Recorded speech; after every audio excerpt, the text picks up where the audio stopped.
Hi, I'm Dr. Karen Pascoe, and this video is all about the third chakra.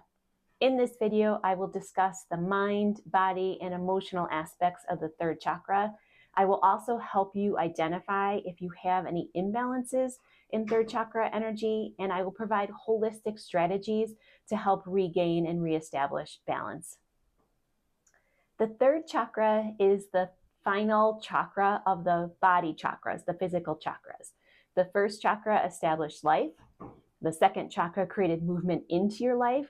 And now the third chakra offers that final piece of the puzzle of how to do your life.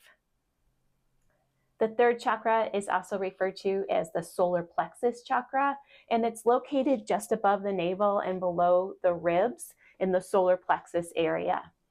Its Sanskrit name is Manipura, and that means lustrous gem.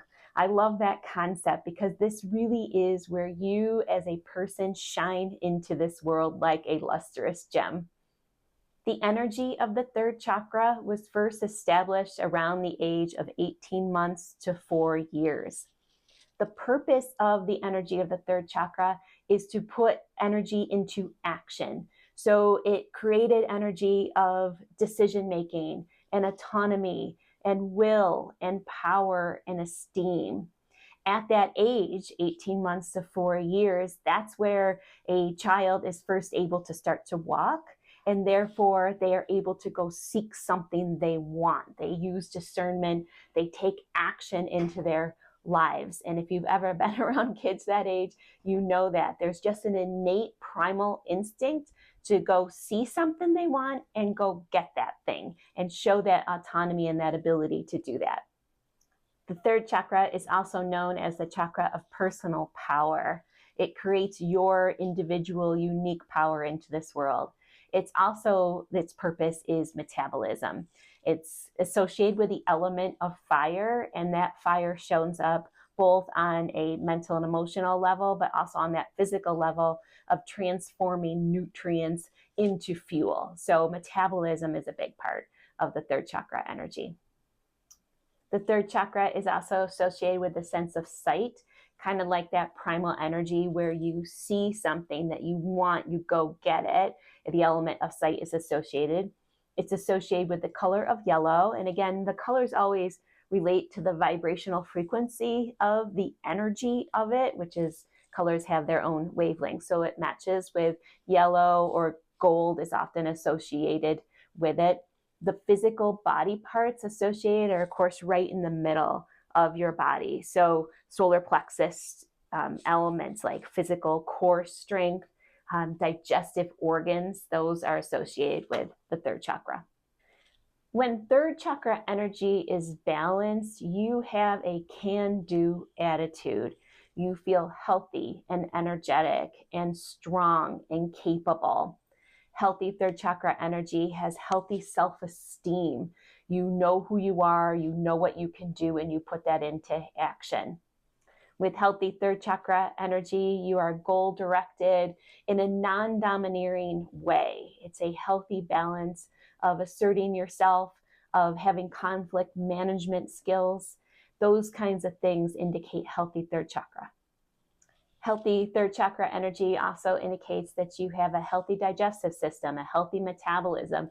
You have enough fire within your body to be able to metabolize nutrients that you take in and convert them, transform them. That's what the element of fire does, into fuel, to useful fuel. So no digestive issues associated with that would indicate a healthy third chakra. When the third chakra is out of balance, as with all the chakras, of course, imbalances can show up at any point in your life, but the imbalances can also show up as excesses of energy, too much just flowing through, or blocks, which lead to deficiencies. Excess in third chakra energy looks like anger and rage and pent-up frustration. On a physical level, it looks like digestive issues, specifically things like heartburn, too much fire. Heartburn, of course, is an indication of too much fire in your system. It can look like over-controlling behavior, domineering type personality, being very strict and taskmaster, like that's an excess in the energy. When third chakra is out of balance and it's due to a block of energy and therefore a deficiency in energy flow, it looks like depression. And that's probably the number one thing I see as a holistic psychologist that would indicate third chakra disruption is depression. It looks like self-doubt, defeat, slow. Depression is such a literal term. Your physical and your mental emotional systems are all depressed. They're slow. They're not moving. They're not flowing. They lack that lustrous gem, that radiance of healthy third chakra energy. So it looks like self-doubt, defeat, difficulty making choices, difficulty having discernment, being stuck on a decision that needs to be made, feeling powerless, disempowered. Those are all indications of a block and deficiency of third chakra energy. On a physical level, a deficiency often is indicated through posture. When I see someone that has a very caved in body posture, just no strength in that core whatsoever, that's another indication of third chakra energy block. Reasons for these imbalances, if we go back to the original energetic development around that age, 18 months to 4 years, and you think about what's supposed to happen, the natural development of this kind of energy, it looks like autonomy. So it looks like a kid that sees something they want or they want to do and they go try to do it. And the block or the disruption will occur if the parent does not allow that, or if they are punished for having that kind of autonomy, always told they can't do that. That statement, I can't, you can't, that is major disruption to the energy. So if that happened repeatedly around that age, it's likely that there was a fundamental disruption in this energy. And again, like all of these things, if a disruption happened around its initial state, it can carry through. And just like we can, if these get out of balance at any time, we can also influence them back into balance. But sometimes we don't know that it's out of balance, and it takes something like therapy to go back through and kind of look at what happened around that time when it was developing to see what was the original cause of the disruption in this energy. So reasons that this happens, reasons for a disruption, are that told repeatedly that you can't. So again, in the original stage, 18 months to 4 years, if you had a parent that just could not handle the autonomous nature of this energy developing, and that child was constantly punished for that and reprimanded and put back down, there's likely a disruption in that energy. And then again, later in life, if that happened repeatedly, you had ideas about something and continuously told, no, you can't, or any kind of abuse to your person to be able to assert yourself will cause that disruption. As a holistic psychologist, the things that I might see again that would indicate a disruption, first of all, on the physical level, digestive issues. When someone has digestive issues, whether it's heartburn or just poor, slow digestion or overactive digestion, like things are just moving too fast through the system, indications that they're not, because of digestive disruption, they're not absorbing nutrients, so they're low in energy, feel weak, have a weak physical body. Those are all indications. On a mental and emotional level, that person again presents with depression, a depressed disposition, even if it's not a disorder completely. A lot of self-doubt. They will make statements like, I can't. That's always the number one statement. Or I don't even want to try. I don't feel like I have any energy to do that. Those kinds of things are going to be indications of that energy. Another piece of that is indecisiveness, where someone's reporting to me that they really struggle making decisions. They just don't have the self-confidence. Self-confidence, of course, is a piece of third chakra energy, that sense, that internal, deep within sense that you can do something. And so having that leads to being able to make good decisions. Someone that's presenting with zero goals for their life and no ambitions, and those kinds of things also can be indicators of third chakra energy disruption. And the last piece, again, to kind of speak on the excess, is someone that reports they have a lot of anger and a lot of rage. And so often, because I do mind-body work, that statement that they have a lot of anger and a lot of rage will also be paired up with a physical presentation of a lot of excess weight, where it's just padded. That whole solar plexus area is just padded. So a lot of belly fat, weight being carried in the middle to cover up that uncontrollable anger and rage. So that would be kind of another thing that I would see that would indicate an excess. And the good news is, as with all these chakras, which is why I love this system so much, is that at any moment you can influence this energy. It is not a forever situation because an imbalance is identified. There are so many things that can be done. And when we're doing holistic strategies, it's always important to understand the intention behind the strategy. Mind body is a connection. It cannot be separated. So when the mind is aware, has the intention of what you're trying to accomplish with whatever intervention you're using, if you can bridge that, if you can have that intention so clear with that action, the outcome's going to be so much better. So the intention behind third chakra balancing energies is to create that healthy sense of confidence, self-esteem, can-do attitude. So that's the energy, that's the intention that you want behind any of these holistic strategies.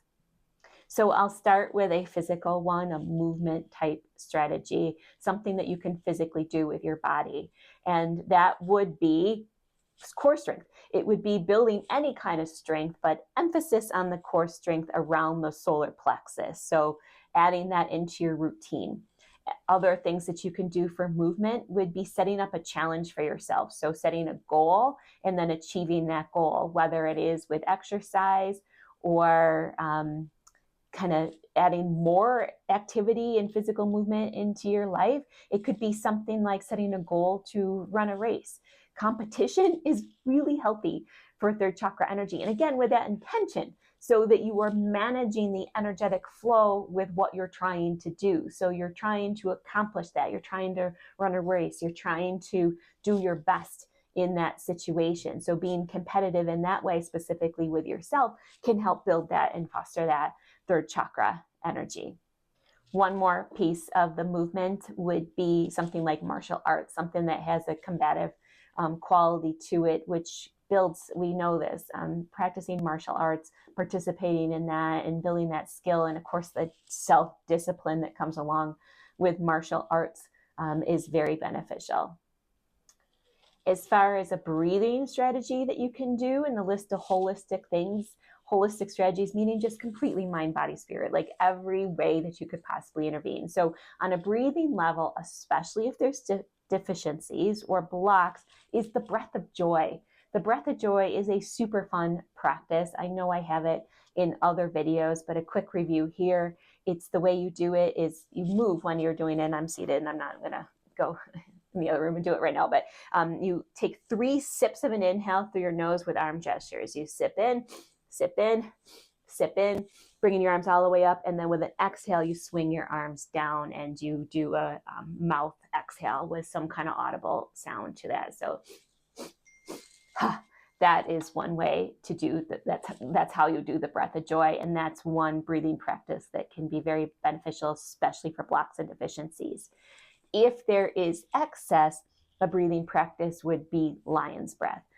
This is one that is so awkward to do on camera, but it's so useful at the same time. So lion's breath is where you take an inhale in, and then as you exhale, you stick your tongue out as far as you can, and you that's lion's breath. That helps release that excess fire that gets built up and can show up as anger and rage. And then, of course, gets that padded disposition where someone is just accumulating weight around the solar plexus, around that area. Meditations that you can do To support this energy would be imagining, remember the third chakra is associated with sight. So anything that you see, especially in your mind's eye, there's really no difference between seeing outside yourself or seeing in your own mind's eye. So imagining in your mind's eye a golden light around the solar plexus, and imagine as you inhale that in, that brings positive can-do energy. And as you exhale, that golden light gathers up any kind of blocks and barriers to things that you can do, and you exhale them out. So doing a breathing meditation with that imagery of the golden light moving right into the solar plexus, which is perfect because that's right at the bottom of an inhale, like that's the base of it. So where the belly moves when you're taking deep breaths, that's right at the solar plexus. So imagine that golden light. Inhale, bring in that golden light. Bring in what you need from that golden light, and as you exhale, let it take out any of those blocks and barriers. So that's an excellent meditation to support third chakra energy. Mantra, mind tools are the things that you say in your head. And so the mantra that is best suited for building third chakra energy is I can. It's as simple as that. I can. When I would teach teen yoga classes, I immediately would offer them the opportunity to eliminate I can't from their vocabulary, and especially during that class, which of course, I'll never not talk about yoga, where yoga offers that kind of life practice experience where we would do some challenging things and a teen might not be able to accomplish that. It's difficult. That's wonderful. That's a growth opportunity. But as soon as they said, I can't, it backed them into a corner. It was self-limiting. And so I told them, don't say that. Say, I can do this. I can get this far, and just start moving that energy with that mantra. I can, I can, I can. This is what I can do. If you focus on what you can do rather than what you can't do, you're going to support third chakra energy. Next is foods and nutrients. I always like to talk about these for each of the chakras because, and I've said this before, there's nothing random in nature. Every food shows up exactly the way it was supposed to, with the color and the shape and the qualities to do what it's supposed to do for the body. And so with third chakra energies, the color yellow does have digestive benefits. So consuming things like pineapple, we know this is a digestive aid. Ginger, a digestive aid. Ginger is a digestive aid. So it helps break up any blocks and barriers to that. Anything that's yellow is in a food category that's naturally yellow in a food category is going to be beneficial. Also, just in addition, spices, which tend to be yellow and brown, sometimes orange. I mean, spices don't show up too many other colors. That's because that's how they're supposed to be. That relates to that energy. So including more in a variety of spices in your diet is going to also facilitate third chakra energy. Activities that can be done to support third chakra energy is writing a to-do list. Goals, actions, decisions are all supportive. So write a to-do list, set goals, write objectives, keep it simple rather than setting yourself up for something like failure, where you're encouraging yourself to do too much, which is just not going to happen. We really want successes here. So creating and establishing task lists and goals and things like that are absolutely obtainable is a wonderful activity that you can do for yourself. Laughter, because depression is such an indicator of an imbalance in third chakra energy, when we offer in laughter, so whether that's you just watching funny videos or engaging in witty conversation with someone, any kind of social nature like that is going to be beneficial as well. But laughter, anytime you can, go to a comedy show, something that's going to bring that energy up and out is going to help the third chakra. And we've talked before, the only way to build self-confidence is to see yourself, and I'm using sight again because that's associated with this, see yourself overcome something that you didn't think you could. You have to be able to offer yourself that opportunity. So another kind of, activity is appropriate risk taking, that you're setting yourself an opportunity to overcome something you didn't think you could is going to support third chakra energy. So moving through the 5 physical senses would be the next piece. And the sense of sight is the sense that's associated with the third chakra. So we'll start there. And so it's setting up anything that you can see in your environment that's going to support healthy third chakra energy. And so if you've watched any of my other videos before, you know I'm huge on priming your environment. That's the practice of staging your environment to support how you want to feel. And so you prime it with things. So things that you would see to support third chakra would be inspirational quotes, having things out there that you can print quotes out, you can write them on Post-its, they can be simple words, it doesn't matter. But you see those things, so putting them on your bathroom mirror, on your refrigerator, anywhere in your environment. If you're a student, you have a notebook, always writing something positive in that notebook, something that supports third chakra energy can be helpful. It's a primer. To go on through the physical senses, there's really not too much for touch with this one. Since it's associated with the element of fire, we really don't want to mess too much with that. So really what the touch piece would be at all is walking.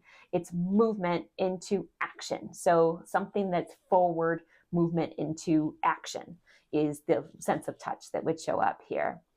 Taste, we already touched on. It's spicy.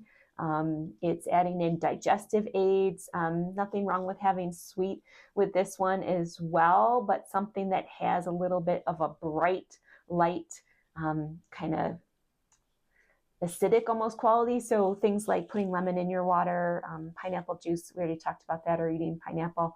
Those are excellent for taste. For smell is right along. So spicy smells, things like ginger, bright smells like lemon, frankincense, which has a strong quality to it because strength is associated with this as well. Not the same kind of strength it is with the root chakra. This is more like an empowered strength, a can-do strength. And so frankincense is a wonderful scent to kind of initiate that quality within you.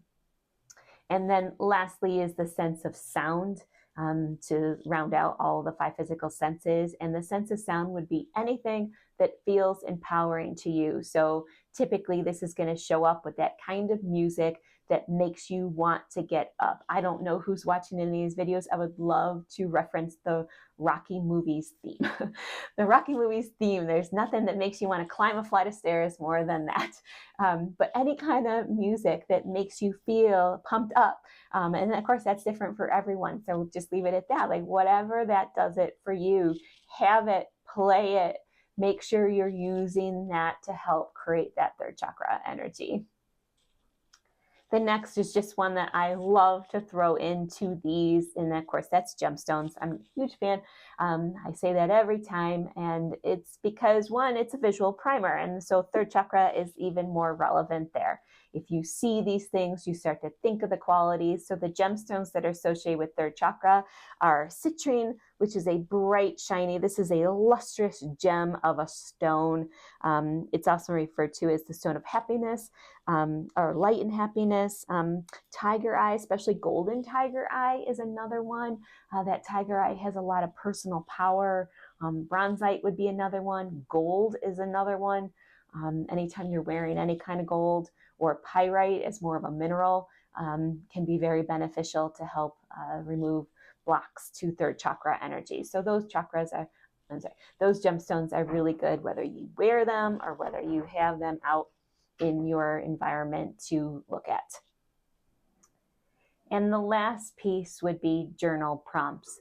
Anytime we're directly working with this energy in a mind-body way, thinking through these blocks and barriers or how to facilitate this energy can be useful. So journal prompts might be something like identifying anything, like answering the response of what has made you feel weak or inferior in your life, what makes you feel strong, who has championed your efforts in your life to identify those kind of supports, and who relies on you to identify where your third chakra energy, your can-do energy, shows up in a useful way.